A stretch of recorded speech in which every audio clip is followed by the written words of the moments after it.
அனைவருக்கும் வணக்கம். சிறைக்காசி சீரியலில் இன்றைக்கி என்ன ப்ரோமோன்னு பார்ப்போம். ஸ்ருதி ஒரு வீடியோ பார்த்துட்டு ரவி இங்கே பாரு, அவன் ஒய்ஃப் மேலே எவ்வளோ லவ் வச்சிருக்குன்னு சொல்லி 3 கிலோமீட்டர் வரைக்கும் தூக்கி சுற்றிக்கிட்டே இருந்தானா ஒரு காதலன் அப்படின்னு சொல்லி அதை காட்டுறாங்க. நீ இந்த வீட்டில் என்னை 3 ரவுண்டு மட்டும் என்னை தூக்கி சுற்றேன், அப்போ தான் நீ என் மேலே உண்மையான அன்பு வச்சிருக்குன்னு சொல்லி நான் நம்பவே அப்படிங்கிறாங்க. சும்மா ஏதாவது வீடியோ பார்த்துட்டு இப்படி உயிரை வாங்காதனே, இப்போ என்ன ஒன்றால் என்னை தூக்கி சுற்ற முடியுமா முடியாதா அப்படிங்கிறாங்க. சரி வா அப்படின்னு சொல்லிட்டு ரூம்லேருந்து வெளியே தூக்கிட்டு வராங்க. அப்போ நான் ரூம்குள்ளே வரட்டுமா அப்படிங்கிறாங்க. இல்லை நீ வெளியில் தான் ஹாலில் தான் கூட்டிகிட்டு வரணும் அப்படின்னு சொல்லி நடக்க வச்சுக்கிட்டு இருக்காங்க. ஆனால் கரெக்டாக முத்து மீன் வந்துடுறாங்க. ரவி என்னடா பழக்குறலுக்கு ஏதாவது காலில் அடிபட்டுச்சா என்ன, காலில் தூக்கிட்டு அவளை தூக்கிட்டு நடக்கிறீ அப்படிங்கிறாங்க. இல்லைடா யாரோ வீடியோ போட்டிருக்காங்கடா, அந்த வீடியோ பார்த்துட்டு உண்மையான லவ் இருந்துச்சுன்னா என்னை 3 ரவுண்டு அந்த வீடை சுற்றுங்கன்னு சொல்லிட்டு இருக்கா அப்படிங்கிறாங்க. ஸ்ருதி என்னங்க அப்படின்னு சொல்லி மீனா கேட்குறாங்க. ஆமாங்க, ஒரு 3 ரவுண்டு தானே இந்த ஹாலை சுற்ற முடியாதா, அதனால தான் சொன்னேன் அப்படிங்கிறாங்க. நீங்களும் உங்கள் ஹஸ்பண்ட்டு உங்களுக்கு லவ் இருக்கான்னு கேளுங்க அப்படிங்கிறாங்க. அவர் மேலே எனக்கு அதெல்லாம் கிடையாதுங்க, அவர் சும்மா அப்படிங்கிறாங்க. சும்மாங்கிற அப்படின்னா தான் உன்னை அன்றைக்கி அவ்வளோ தூரம் பெரிய மலை கோயிலில் உன்னை தூக்கிட்டு ஏறினேன்ல, அதுவும் எவ்வளோ தூரம் ஏறிக்கிட்டு இருந்தேன் நான் அப்படிங்கிறாங்க. அது நீங்கள் காதலால் ஏறினீங்க, அது வேண்டுதல், அதனால் ஏறினீங்க. இப்போ காதல் இருந்துச்சு என்னை தூக்கி சுற்றுங்க பார்ப்போம் அப்படிங்கிறாங்க. என்ன சுற்ற முடியாதுங்கிறியா அப்படிங்கிறாங்க. அதெல்லாம் அவங்க சும்மா சொல்லுவீங்கன்னே, மீனா விடாதீங்க, அவர் எப்படியாவது கேளுங்க அப்படின்னு சொல்லி ஏற்றி விட்றாங்க. நூடுல்ஸ் முண்டை என்னடா இது, நாங்கள் இப்போ தான் நல்லா பேசிகிட்டு இருந்தோம், அதுக்குன்னு எங்களுக்கு சண்டை ஏற்படுத்துறீங்கன்னே, வேறு வரியில் முத்து தூக்கி சுற்று அண்ணியா அப்படிங்கிறாங்க. சரி நீ அதெல்லாம் அவங்க செய்ய மாட்டாங்க அப்படின்ட்டு மீனா போகிறாங்க. என்ன செய்ய மாட்டேங்கிறியா, வா உன்னை தூக்குறேன் அப்படின்ட்டு அவங்க தூக்கிடுறாங்க. தூக்கிட்டு அவர் நடக்க ஆரம்பிச்சிடறாரு. 3 என்ன 30 ரவுண்டு ஒன்று ரவுண்ட் அடிக்கிறேன் பாரு அப்படிங்கிறாங்க. கரெக்டான நேரத்தில் வீட்டுக்குள்ளே ரோஹிணி நம்மளுடைய மனோஜ் அவங்க 2 பேரும் வந்துடுறாங்க. ரோஹிணி பார்த்துட்டு என்னப்பா என்ன பண்ணிட்டு இருக்கீங்க எல்லாரும் அப்படின்னு கேட்குறாங்க. அதுக்கடுத்து ஸ்ருதி விவரத்துலேருந்தே சொல்கிறாங்க, இந்த மாதிரி தூக்கி சுற்ற சொல்லுங்கள், நீங்களும் உங்கள் ஹஸ்பண்டை தூக்கி சுற்றுங்க அப்படிங்கிறாங்க. ரோஹிணி பார்த்து ஆசையாக சிரிச்சுக்கிட்டே இருக்காங்க. இப்போ என்ன உனக்கும் தூக்கி சுற்றணும் அப்படி தானே அப்படிங்கிறாங்க. ஆமாம் அப்படின்னு சொல்லிட்டு சிக்மா ஷால் எல்லாத்தையுமே அரேஞ்ச் பண்ணிட்டு நேராக நிற்கிறாங்க. மனோஜ் தூக்க ட்ரை பண்ணுறாரு. தூக்குறாரு, முடியல. திருப்பி 2வது தூக்குறாரு, முடியல. இதை பார்த்து மீனா ஸ்ருதி அதுக்கடுத்து ரவி முத்து எல்லாம் பார்த்து சிரிக்கிறாங்க. மனோஜ் என்ன பண்ணுற, மானத்தை வாங்காத, தூக்கி தொலை அப்படிங்கிறாங்க. இருப்பா இவ்வளோ நேரம் வேலை பார்த்தா ரொம்ப டயர்டாக இருக்கா, அதனால் இருப்பா நான் கொஞ்சம் ரிலாக்ஸ் ஆகிக்கிறேன்ட்டு டக்கிங் ஷர்ட் பண்ணது எல்லாத்தையுமே ஷர்ட்டெல்லாம் வெளியில் எடுத்து விட்டுட்டு அதுக்கடுத்து இப்போ தூக்குறேன்ட்டு தூக்கிறாரு. தூக்கிட்டு நேராக சோபாக்குள்ளே வர்றாரு. உடனே ரவி என்னடா குறுக்க வர்ற, சுற்றி ஒழுங்க லைனில் வாடா அப்படிங்கிறாங்க. அவன் என்னைக்கிட்ட நேரம் வந்தால் எப்போ குறுக்கலியில் தானே வருவான் அப்படின்ட்டு முத்து சொல்கிறாங்க. யாரை பார்த்து என்ன சொல்கிற, இருடா நான் பாரு நேராக ஒழுங்க லைனில் வரேன் பாரு அப்படின்ட்டு அவர் லைனில் வராரு. ஒரு ஆள் மாற்றி ஒரு ஆள் மாறி சுற்றிக்கிட்டே 3 பேர் சுற்றில தான் என்ஜாய் பண்ணிகிட்டே இருக்காங்க. அந்த நேரத்தில் பார்த்து அண்ணாமலையும் நம்மளுடைய அவங்களுடைய ஒய்ஃபு மாமியாரும் மேலே ஏறி வராங்க. வரும்போது என் கூட இவ்வளோ நேரம் நடந்து வர்றதுக்கே கை வலிக்குது கால் வலிக்குதுங்கிறாங்க. என் கூட சும்மா தான் நடந்து வரீங்க, நான் உங்களை தூக்கி சுற்ற சொன்ன மாதிரி சொல்லிட்டு இருக்கீங்க அப்படின்ட்டு பேசிகிட்டே மேலே வரும்போது அண்ணாமலை கரெக்டாக பார்க்குறாரு. 3 பேர் இப்படி தூக்கி சுற்றுறது. இதை பார்த்துட்டு அண்ணாமலைக்கு ஒரே வெக்கமாக இருக்குது. வெளியே நின்றுட்டு அந்த பக்கம் திரும்பி சிரிச்சிட்டே இருக்காரு. அடுத்து உள்ள அவங்க மாமியாரும் வராங்க. அவங்க பார்த்துட்டு என்னடா நடக்குதுங்க அப்படின்னு சொல்லி பயங்கரமாக கோவப்படுறாங்க. முத்து மீனா நின்றாங்க. நின்றுட்டு கீழே இறக்கி விடுங்கன்னு மீனா சொல்கிறாங்க. இல்லை அதெல்லாம் இல்லை, 3 ரவுண்டு இன்னும் முடியலன்னே. இறக்கி விடுங்களேன் அப்படின்னு சொல்லி மீனா சொல்லவும் இறக்கி விட்றாங்க. எல்லாருமே இறங்குறாங்க. என்ன கன்றாவிடா இதுன்னே, என்னடா ஆளாளுக்கு அவங்க பொண்டாட்டியை தூக்கிட்டு சுற்றிக்கிட்டு இருக்கீங்க அப்படிங்கிறாங்க. அதுவும் நடு காலில் அப்படின்னு சொல்லி அவங்க மாமியார் சட்டு போடவும், ஆமாம் எங்கள் பொண்டாட்டியை தானே தூக்கி சுற்றுறோம், இதுக்கு பக்கத்தில் ரோட்டில் போகிறவங்கள தூக்கி சுற்ற முடியும் அப்படிங்கிறாங்க. அந்த கருமத்தை எல்லாத்தையும் நீங்கள் வீட்டுக்குள்ளே போய் ரூம்குள்ளே போய் வைக்க வேண்டியது, ஏன்டா இப்படி பண்ணுறீங்க, ஏமா ரோஹிணி நீ தான் எனக்கு அடுத்து மூத்த மருமக, நீ தான் அடுத்து இந்த வீட்டை நிர்வாகம் பண்ணணும், நீ இப்படி எல்லாரும் கூட சேர்ந்து சுற்றிக்கிட்டு இருக்கமா, எல்லாம் இவ ஆரம்பிச்சு வச்சிருப்பா அப்படிங்கிறாங்க. இல்லை ஆண்டி அது ஒரு சின்ன ஃபண்ணுக்காக அப்படின்னு சொல்லி ரோஹிணி சொல்கிறாங்க. மீனாவை பார்த்து வைக்கிறாங்க. இவ தான் எல்லாத்தையும் ஆரம்பிச்சு வச்சிருப்பா, இவளை பார்த்து தான் எல்லோரும் நடக்கிறீங்க அப்படிங்கிறாங்க. அத்தை நான் எதுவும் பண்ணலை அப்படின்னு சொல்லி மீனா சொல்கிறாங்க. என்னடி ரொம்ப எகிர்ற அப்படிங்க. உடனே சீக்கிரம் சுற்றி வராங்க. ஆண்டி என்ன கேளுங்க, நான் தான் ரவியை தூக்கி சுற்ற சொன்னேன், அதுக்கப்புறம் இவங்க 2 பேரும் எங்கள் கூட ஜாயின் பண்ணிக்கிட்டாங்க அப்படிங்கிறாங்க. அடுத்து அண்ணாமலை வராரு. அவரும் சொல்கிறாரு, விடு சின்ன பசங்க எல்லாம் அப்படி தான் இருப்பாங்கன்னே, சின்ன பசங்க அப்படி இருக்கிறது அவங்களுக்கு ரூம் இருக்குல்ல, ரூம்குள்ளே போய் என்னத்தனை பண்ணு, கீரை ப்ரெட்டு ஜாம் என்னத்தனாலும் செய்ய வேண்டியதானே, இப்படியே நடுகளில் பண்ணுவாங்க அப்படின்னு சொல்லவும் முத்து சொல்லி டக்குன்னு சொல்லிடுறாரு. ரூம் எங்கே எல்லாருக்கும் தனித்தனியாக இருக்குது, அது எல்லாமே ரொட்டேஷனில் தானே, ஒரு வாரம் அப்படி தானே இருக்குது அப்படிங்கிறாங்க. உடனே டக்குன்னு இப்போ தான் கொஞ்ச நாள் ரூம் பிரச்சனை இல்லாமல் இருந்துச்சு, திருப்பி பழையபடி ரூம் பிரச்சனை ஆரம்பிக்கிறான் பாருங்கள் அப்படின்னு சொல்லி அவங்க அம்மா சொல்லுவோம்.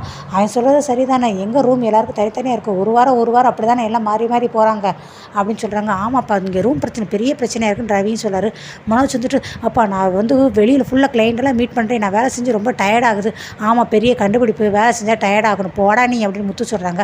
அவனை கொஞ்சம் பேச விட்றா அப்படின்னு அவங்க அப்பா சொல்கிறாங்க. சரிடா நீ பேசுன்னு முத்து சொல்லவும், அப்போ நான் வெளியே போய் டீலரை பார்க்க வேண்டியது இருக்குது, என்னோட கஸ்டமர் கிளைண்ட் எல்லாத்தையும் பேச வேண்டியது இருக்குது, ரொம்ப டயர்டாக இருக்குப்பா, வீட்டுக்கு கொஞ்சம் நேரம் தூங்கணும்னு பார்த்தா ஒரு ரூம் கூட கிடைக்க மாட்டேங்குது, என்ன தான் பண்ணுறது, இனிமேல் என் ரூமை யாரும் கொடுக்க மாட்டேன், ஃபுல்லாக இனிமேல் என் ரூம்லேயே தான் நான் பெர்மனெண்ட்டாக படுப்பேன் அப்படின்னு சொல்லி அவரை சொல்லிக்கிட்டு இருக்காரு மனோஜ் அண்ணாமலை வந்து அது எப்படிடா எல்லோரும் அட்ஜஸ்ட் பண்ணுறாங்க, அது மாதிரி நீ அட்ஜஸ்ட் பண்ண தானே செய்யணும் அப்படின்னு சொல்லி மனோஜை பார்த்து சொல்லுவோம். நான் எதுக்கிட்ட அட்ஜஸ்ட் பண்ணணும், நான் அட்ஜஸ்ட் பண்ண முடியாது அப்படின்னு சொல்லி சொல்கிறாங்க. என்னடா நீ அட்ஜஸ்ட் பண்ண முடியாது, இந்த மனோஜ் இப்படி தான் சின்ன வயசுலேருந்தே இவன் பெருசாக எல்லாத்துக்குமே அட்ஜஸ்ட் பண்ணாமல் அவனுக்கு தான் எல்லாமே கிடைக்கணும்னு நினைப்பான். ஆமாடா நான் என் படிப்புக்கு என் தகுதிக்கு வேலை பார்க்குறேன், அதனால் நான் அட்ஜஸ்ட் பண்ண முடியாது சொல்கிறேன் அப்படிங்கிறாங்க. அத்தை எல்லார் வீட்டில் எல்லாரும் தானே இந்த வீட்டில் வேலை பார்க்குறாங்கன்ட்டு மீனா வராங்க. உன்னை யாராவது கேட்டாங்கன்னா நீ இப்போ எதுக்கு எல்லாத்துக்கும் பெரிய முந்திரி கொட்டை மாதிரி முந்தி வந்துகிட்டு இருக்க அப்படின்னு சொல்லி சொல்கிறாங்க. ஸ்ருதி இருந்துக்கிட்டு ஆமாம் மீனா ஒர்க் பண்ணுறாங்க, நானும் ஒர்க் பண்ணுறேன், ரவி ஒர்க் பண்ணுறான், முத்து கார் ஓட்டுறாங்க அப்படின்னு சொல்லி எல்லாருமே சொல்கிறாங்க. ரோஹிணியும் பார்லர் வேலை பார்க்குறாங்க, எல்லாரும் தானே ஆண்டி இந்த வீட்டில் வேலை பார்க்குறோம், எல்லாருக்குமே டயர்டாக இருக்க தானே செய்யும் அப்படிங்கிறாங்க. அப்படி சொல்கிறாள், நீ ரூம் விட்டு வெளியே வந்து படுத்துருக்கேடனே என் டைம் வரும்போது நான் படுக்க தானே செய்கிறேன் அப்படின்னு சொல்லி ரவி சொல்கிறாங்க. அவங்க அம்மா வீட்டு போகிறேன்னு சொல்ல தானே செஞ்சாங்கன்னு ரோஹிணி சொல்கிறாங்க. உடனே மீனா வந்துட்டு அவங்க அம்மா வீட்டுக்குன்னு போலையே அப்படிங்கிறாங்க. ஸ்ருதியை பார்த்துட்டு உங்கள் அம்மா வீட்டுக்கு போகணும்னு உனக்கு ரொம்ப ஆசையோ, அவங்க எல்லோரும் வெளியேறிட்டு நீ மட்டும் நல்ல அந்த வீட்டில் ராணி மாதிரி மகாராணி மாதிரி இருக்குன்னு நினைக்கிறியோ அப்படின்னு சொல்லி விஜயாதுங்கிறாங்க. நான் ஒன்றும் அப்பெல்லாம் நினைக்கல அத்தை அப்படின்னு சொல்லிட்டு இருக்கும்போது அதுக்கடுத்து அப்பா இந்த ரூம் பிரச்சனை ஒரு பெரிய பிரச்சனையாக இருக்குப்பா, நானே என் ரூமை விட்டு கொடுக்க மாட்டேன்ப்பா அப்படின்னு மனோஜ் சொல்கிறான். அதுக்கடுத்து முத்து வந்துட்டு அந்த ரூம் தானே வேணும், ரூமை எடுத்துக்கப்போ அப்படின்னு சொல்லி சொல்கிறாங்க. ரவி வந்துட்டு அவனுக்காக இருக்கடா நீ ரூமை விட்டு கொடுக்குறேன்னே போட போய் தொலைகிறான்டா அப்படின்ட்டு மீனா உடனே எங்களுக்கு எந்த ரூம் வேண்டாம் பரவாயில்ல நாங்கள் அட்ஜஸ்ட் பண்ணிக்கிறோம் அப்படின்னு சொல்லி சொல்கிறாங்க. அடுத்து ரவி சொல்கிறாங்க ஆமாம் என்னமோ இவன் ஒருத்தர் பெரிய தொழிலதிபர் நாங்களே வேலை பார்க்கலன்னே நீ பார்க்கல ஒரு வேலையாடா நீலாம் சமையல்காரன்டா சமைக்கிறடா அப்படின்னு சொல்லி மனோஜ் சொல்கிறாங்க. என் ப்ரொஃபஷனை பற்றி தேவையெல்லாம் பேசுகிறேன், ஆமாம் நீ சமையல்காரன் தானே, என் படிப்புக்கு தகுதிக்கு நான் தானே பெரிய தொழிலதிபதி ஆகிறேன் அப்படின்னு சொல்லி மனோஜ் சொல்கிறாங்க. அதுக்கடுத்து இங்கே பெரிய சண்டையாக வருது, இவங்க ரெண்டே சண்டை போட்டதை விஜயை பார்த்துட்டு நீங்கள் ரெண்டே இருக்கிற தேவையில்லாமல் சண்டை போடுறீங்க அப்படின்னு விஜயாவும் சொல்கிறாங்க. முத்து வந்துட்டு அப்பா நான் சொல்கிறத நினச்சிட்டு நீ எதுவும் வருத்தப்படாதப்பா, அதெல்லாம் ஒன்றும் இல்லைப்பா, அவன் எந்த சொல்கிறேன் அந்த வீட்டுக்கு மூத்த பிள்ளையாவே அந்த வீட்டில் அந்த ரூமில் இருக்கட்டும், இளைய பிள்ளை கடைசி இந்த ரூமில் இருக்கட்டும், நான் தான் ரெண்டுக்கு நடுவில் இருக்கேன், அதனால் நானும் மீனாவும் நடுவில் ஹாலில் படுத்துக்கிறோம், இல்லாட்டினா இருக்கவே இருக்குது எங்களுக்கு விட்டத்தை பார்த்தா வானத்தை போய் மானத்தை பார்த்துக்கிட்டே நாங்கள் மொட்டை மேலே போய் படுத்துக்கிறோம்ப்பா, நீ எதுவும் நினைக்காத, நீ பத்திரமா நீ ரூமில் இருப்பான் அப்படின்னு சொல்லி அவங்க அப்பா பார்த்து சொல்கிறாங்க. ஆமாம் மாமா நீங்கள் எதுவும் கவலைப்படாதீங்க மாமா, நாங்கள் அட்ஜஸ்ட் பண்ணிக்கிடுவோம் மாமா. மீனா சொல்லுவோம் இல்லைம்மா என் தப்பு இதில் இருக்குது, இந்த தப்பை நான் தான் சரிப்படுத்தணும் அப்படிங்கிறாங்க. அதுக்கு நீங்கள் என்ன செய்ய போகிறீங்க அப்படின்னு விஜயா கேட்கவும் மீனா நீ போய் ஒரு நோட்டு பேனா எடுத்துகிட்டு வா அப்படிங்கிறாங்க. எதுக்கு மாமா அப்படிங்கிறாங்க. நீ எடுத்துகிட்டு வா நான் சொல்கிறேன் அப்படின்ட்டு கரெக்டாக அவங்களே எடுத்து வந்து கொடுக்குறாங்க. எல்லோரும் உட்காருங்கையும் எல்லோரும் அவங்கவுங்க ரெண்டு பேர் பேராக உட்காந்துறாங்க, ஒவ்வொரு சோபாலையும் ஒவ்வொரு சேர்லையும். விஜயா தனியாக அவங்க சேர்ல ஈஸி சேரில் போய் உட்காந்துக்கிறாங்க. அடுத்த நோட்டை பேனா வேணுமோ எழுதுறாங்க. ரவி வந்துட்டு அப்போ என்னப்பா எழுதுறீங்க அப்படிங்கிறாங்க. சுருதி வந்துட்டு அங்கிள் ஒரு வாரம் யார் எந்தெந்த ரூமில் தாங்கணும்னு சொல்லி லாட் போட்டு எடுக்க போகிறீங்களா அப்படிங்கிறாங்க. அடுத்து மனோஜ் வந்துட்டு அப்போ அடுத்த ரூம் அவன் தான் விட்டு கொடுக்குறேன், அவன் தான் இருக்கிறேன்னு சொல்லிட்டான், அப்புறம் என்ன பண்ணோம் அப்படிங்கிறாங்க. கொஞ்சம் ஆளாளுக்கு பேசி முடிச்சிட்டிங்களா விஜயாவும் கேட்குறாங்க. என்னங்க எழுதுறீங்க அப்படின்ட்டு. எல்லோரும் பேசி முடிச்சிட்டிங்களா, அதுக்கு ஒரு வழி பண்ணுறேன், அதுக்கு என்ன சொல்யூஷனுங்கிறத நான் சொல்கிறேன், இப்போ நான் கேட்குற கேள்விக்கு எல்லோரும் பதில் பேசுங்க அப்படின்னு சொல்லிட்டு இப்போ 3 பேர் எல்லாருமே கை நிறையா சம்பாதிக்கிறீங்க, அது ரொம்ப சந்தோஷம். இனிமேல் வீட்டுக்கு எவ்வளவு யார் செலவுக்கு கொடுக்க போகிறீங்க அப்படிங்கிறத நீங்கள் சொல்லுங்கள் அப்படிங்கிறாங்க. ரோஹிணி அங்கிள் ஆல்ரெடி வீட்டு செலவுக்கு நாங்கள் எல்லாருமே காசு கொடுத்துட்டு தானே இருக்கோன்னே, இதுக்கு முன்னாடி கொடுத்தீங்க, ஆனால் அதுக்கு எதுவுமே நம்ம கணக்கு வழக்கு வரவுன்னு எதுவுமே நம்ம பார்க்கல, ஆனால் இப்போ நம்ம எவ்வளோ கொடுக்குறீங்க என்ன ஏதுன்னு எழுதி வச்சு பார்க்கணும் அப்படின்னு அண்ணாமலை சொல்கிறாரு. என்னப்பா இது புதுசாக இப்போல்லாம் ரூபா கேட்டு எழுதி வைக்கிறீங்க அப்படிங்கிறாங்க. ஆமாடா இது வரைக்கும் நீ ரூபா கொடுத்ததே இல்லைல்ல, அப்போ உனக்கு இது புதுசாக தான் இருக்கும், இனிமேல் நீ ரூபா கொடுக்கணும், நீ தான் பெரிய தொழில் வதாச்சு, பெரிய அமௌண்ட்டை நீ சொல்லு பார்ப்போம் அப்படிங்கிறாங்க. என்ன சொல்லணும்னே என்ன சொல்லணுமா மாதம் எவ்வளோ ரூபா கொடுப்பேன்னு சொல்லுடா அப்படிங்கிறாங்க. எவ்வளோ கொடுப்பேனா அப்படின்னு சொல்லி யோசிக்கிறாங்க. அவன் கொடுப்பான்டா வீட்டுக்கு, அவன் தான் இப்போ பெரிய பிஸ்னஸ் பண்ணுறான்ல அதில் லம்பாக சொல்லுவான்டா அப்படின்னு சொல்லி விஜயாவும் சொல்கிறாங்க. பக்கத்தில் ரோஹிணி ஷோல்டரை இடிச்சுக்கிட்டு கைவரில் காட்டுறாங்க. எல்லாருக்கும் ரோஹிணி கைவரில் பார்த்துறாங்க. உடனே மனோஜ் வந்துட்டு 3000பா அப்படிங்கிறாங்க. 3000மா அப்படிங்கிறாங்க. மனோஜ் நல்லா பாடா பார்லர் நம்ம கையை எப்படி வச்சுருக்குன்னு தெரியலையா, இப்படி வச்சிருக்கு அப்படின்னு சொல்லிட்டு 8000 அப்படிங்கிறாரு. உடனே ரோஹிணி வந்துட்டு அப்படின்னு சொல்லி அவங்களும் பக்கத்தில் அரட்டுறாங்க. 8000பா அப்படின்னு மனோஜ் மனசிலாமல் சொல்கிறாரு. அதுக்கடுத்து முத்து நீயே அப்படிங்கிறாங்க. மீனா கை கட்டேன் அப்படிங்கிறாங்க. நான் எதுக்குங்க கை கட்டிட்டு, நான் சொன்னால் நீங்கள் சரி நான் கேட்க போகிறீங்க, உங்களுக்கு தெரிஞ்ச நீங்கள் சொல்லுங்கண்ணே. மீனா கையை காட்டு மீனா அப்படிங்கிறாங்க. அவங்க கை கட்டணும்னு 10 வரலையும் கட்டுறாங்க. என்ன மீனா எல்லா வரலையும் காமிச்சிட்டு இப்போ 10,000பா அப்படின்னு ரொம்ப சந்தோஷமாக சொல்கிறாரு. உடனே எல்லோரும் சிரிக்கிறாங்க. 10,000 நல்லா பார்த்துக்கோங்க எல்லாரும் அப்படின்னு சொல்லி முத்து வந்து கலாய்க்கிறாரு.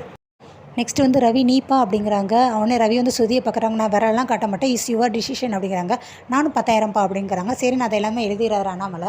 அவர் எழுதிக்கிட்டு இருக்கும்போது மீனா கூப்பிட்றாங்க. மாமா அப்படிங்கிறாங்க. என்னப்பா அப்படிங்கிறாங்க. நானும் சம்பாதிக்கிறேன் மாமா, நான் நம்ம குடும்ப செலவுக்காக நான் என்னால் முடிஞ்சதை நான் கொடுக்குறேன் மாமா அப்படிங்கிறாங்க. வேண்டாம்ப்பா அதெல்லாம் எதுக்குப்பா, அதெல்லாம் தேவையில்லை, இவங்க கொடுக்குறாங்க எல்லோரும் சேர்ந்து அதுவே போதும்னே. இல்லை மாமா நம்ம குடும்ப செலவுக்காக நானும் கொடுத்தா அது எனக்கு ஒரு கௌரவம் தானே மாமா அப்படிங்கிறாங்க.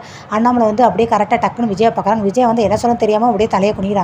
சரிம்மா அப்படிங்கிறாங்க. நான் 2000 கொடுக்குறேன் மாமா, என்னால் முடிஞ்சது அவ்வளோதான் அப்படிங்கிறாங்க.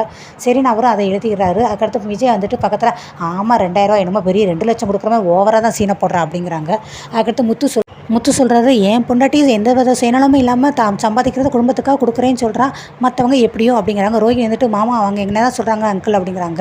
அப்படிலாம் சொல்லலைம்மா, பொதுவாக தான் சொல்கிறேன் அப்படிங்கிறாங்க. இல்லை என்ன தான் சொல்கிறாங்க, நானும் மந்த்லி என்னோட ஷேரிங் கொடுக்குறேன், நான் 5000 கொடுக்குறேன் அப்படிங்கிறாங்க. மனோஜ் வந்துட்டு, ரோஹிணி எதுக்கு நீ தேவையில்லாமல் அதுதான் நம்ம ஆல்ரெடி 8000 கொடுக்குறோன்னு சொல்லிட்டுமே, அதுவே ரொம்ப காஸ்ட்லி தான், ஏற்கனவே நம்ம ஷோரூமுக்கு எக்ஸ்பென்ஸ் ரொம்ப நிறைய இருக்கும்ல. உடனே இல்லை மனோஜ் நான் 5000 கொடுக்குறேன் அங்கிள் அப்படின்னு சொல்லி அவங்க எழுத சொல்லிடுறாங்க.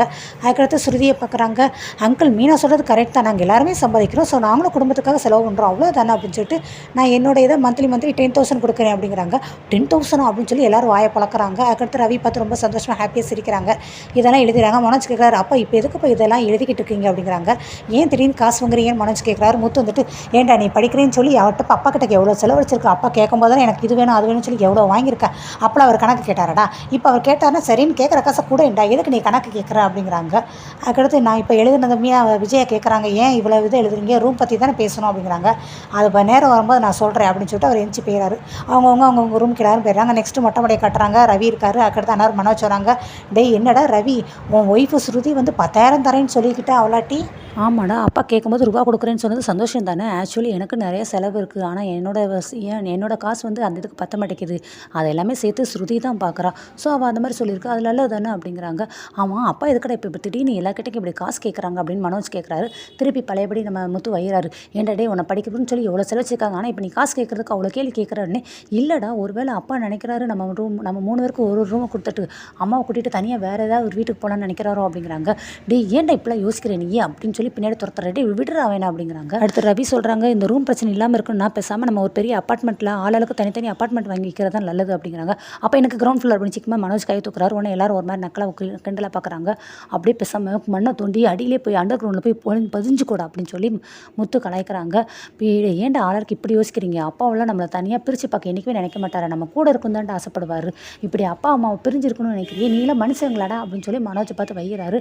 டேய் நான்லாம் முன்ன மாதிரி இல்லைடா, இப்போ ஒரு பெரிய தொழில் இது ஆகிட்டு அதுக்கடுத்து இப்போ நிறைய பிரான்ச் ஓப்பன் பண்ணுவேன், எத்தனை கேப்பில் ஸ்டேட்டஸுக்கு தான் நம்ம பெரிய பங்களாவில் இருக்க வேண்டாமா நான் அப்படிங்கிறாங்க. டேய் இப்படி அப்பா அம்மா போய் பிரித்து இருக்கணும்னு நினைக்கிறியே, எவ்வளோ பெரிய உயர்ந்த இடத்துக்கு போனாலும் கீழே நம்மளை தூக்கி விட்டவங்களை என்றைக்கும் நம்ம மறக்கக்கூடாது அப்படிங்கிறாங்க. நீ என்னடா டிரைவர் நீ எனக்குனான்னு சொல்லுவேன் அப்படிங்கிறாங்க. ஏன்டா டிரைவர்னா குறைச்சலாம், உன்னை காட்டியில் நான் எந்த விதத்தில் தகுதியில் குறைஞ்சி போயிட்டேன் அப்படிங்கிறாங்க. ரவி சிக்மா அதுக்கிட்டு, டே உன்னை அடுத்தவங்களோட ப்ரொஃபஷனை பற்றி பேசணும் உன்னை எத்தனை சொல்லிக்கணும், டே நான் எங்கட குறை சொல்கிறேன், என்னோட ஸ்டேட்டஸ்க்கு ஏற்றாப்புல நான் பெரிய பங்களாவில் இருக்கேன் தானே சொல்கிறேன் அப்படிங்கிறாரு. ஏது மாமனார் கொடுத்த காசில் தொழில் ஆரம்பிச்சுட்டு நான் பெரிய தொழில்பதின்னு சொல்லிட்டு இதெல்லாம் ஒரு பெருமையடா உனக்கு அப்படிங்கிற. டே உனக்கு பொறாமடா, நாங்கள் பெரிய பணக்கார இடத்துல பொண்ணு எடுத்துகிட்டு உனக்கு பொறாமடா, ஏன் மாமனார் ஏன்னா உன்னோட டேலண்ட்டை நம்பி எனக்கு காசு கொடுக்குறாரு, நான் பிஸ்னஸ் பண்ணுறேன், நீ உங்கள் மாமனார் வீட்டில் ஒன்றும் வாங்க முடியாதே, அதேமாரி மீனா வீட்டில் கேட்டால் உங்கள் அத்தை என்ன பண்ணுவாங்க, 2 ஹேரி பேக்கில் பூ கொடுப்பாங்க, அவ்வளோதான் நட முடியும், உன் பொண்டாட்டி என்ன பண்ணுவா, பூ கட்டி காசு கொடுப்பா, வேறு என்னடா பண்ண போகிறா அப்படிங்கிறாங்க. என் பொண்டாட்டி பற்றி பேசாது, என் பொண்டாட்டி பூ கட்டினாலும் சுய கௌரவமாக தன்னோட உடல் உழைப்பால் வச்சு எல்லாத்தையும் எனக்கு சம்பாதிச்சு கொடுக்குறாடா, அவனோட கார் வாங்கி கொடுத்துருக்கா அப்படிங்கிறாங்க. டே ரவி எனக்கு போறாமடா, நம்ம பெரிய இடத்துல கல்யாணம் பண்ணி வச்சிருக்கோம்னு சொல்லி நம்ம மாமனாரில் பெரிய பிஸ்னஸ்மேன் போறாமடானே அடிங்க, இப்போ இருக்கிற தேவையில்லாமல் என்னுடைய மீனாவையும் எங்கள் அத்தையெல்லாம் இழுத்துக்கிட்டு இருக்க, ஓ ரோகிணி ரொம்ப யோக்கியமாடா உன் வீட்டுக்காரி, நீங்கள் தான் ஃப்ராட் பண்ணிட்டு இருக்கீங்க அப்படின்னு. டே எதுக்கடா நீ ரோகிணி ஃப்ராடுன்னு சொல்கிற அப்படின்னு சொல்லி 2 பேரும் சண்டை வந்து, டே நிறுத்துங்கடா கீழே இருக்கும்போது எல்லாரும் கூட சண்டை போட்டிங்கன்னா மேலே தனியாக வந்து நம்ம கொஞ்சம் ஜாலியாக பேசி என்ஜாய் பண்ணலாம் பார்த்தா அப்பயே சண்டை போடுறீங்களாடா அப்படின்னு ரவி இருங்கிறாரு. டே ரவி இனிமேல் இவன் இருக்கும்போது நான் வரவே மாட்டேன்டா மாடிக்கு அப்படின்னு சொல்லி நம்ம முத்து சொல்கிறாங்க. நானும் இனிமேல் இவன் இருக்கும்போது வரவே மாட்டேன்ட்டு மனோஜ் கோச்சிட்டு கீழே போயிடுறாரு. என்னடா இப்படி பண்ணுறீங்க நீங்கள் எல்லாரும் அப்படின்னு சொல்லி ரவி ரொம்ப ஃபீல் ஆகுறாரு. ஸோ நாளைக்கு வந்து நம்ம வந்து வீடு கட்டுற விஷயத்தில் எங்கே ரூம் எடுக்க போகிறாரு, என்ன செய்ய போகிறாரு அப்படிங்கிற நானே சொல்லுவார். அது வரைக்கும் நம்ம காத்திருந்து கேட்போம். பாய்.